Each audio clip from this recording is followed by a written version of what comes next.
is Infiniti, and today I am here with a knitting technique tutorial. Today I'm going to be showing you guys how to do the old Norwegian cast on. It is very similar to the long tail cast on, but it's a little different, admittedly. It has a nice elastic quality. It gives you a nice neat edge. It's good for really any project, so if you're looking for a little variation from your standard long tail cast on, this would be a nice one for you, and it pairs nicely with cuffs on mittens, gloves, hats, and just generally any edge for any project. So without further ado, I'm going to jump right into this tutorial.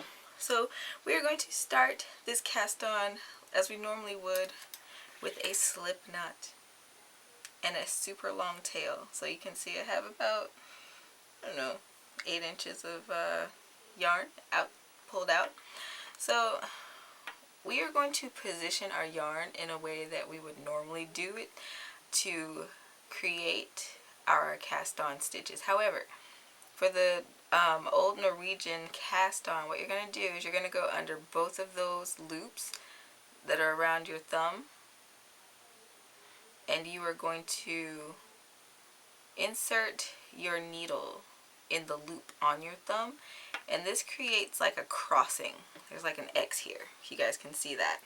Alright, and so that's what we're going to be working into. So now we just yarn over, grab our yarn like we normally would.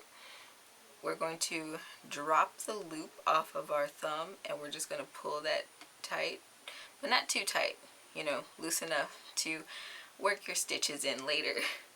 Alright, so we're going to do that again. Just like the long tail cast on, you do your little slingshot position, as they call it.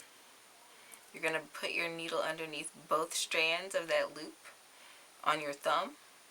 You are going to then insert the tip of your needle into that loop, creating that X. Alright, and then you're going to yarn over from your tail, and you're going to pull a loop through. Drop the loop off your thumb and adjust your loop. And that's how you do this cast on. So I'm going to repeat that process until I have quite a few stitches on my needle.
So I have cast on like 15 stitches, I think.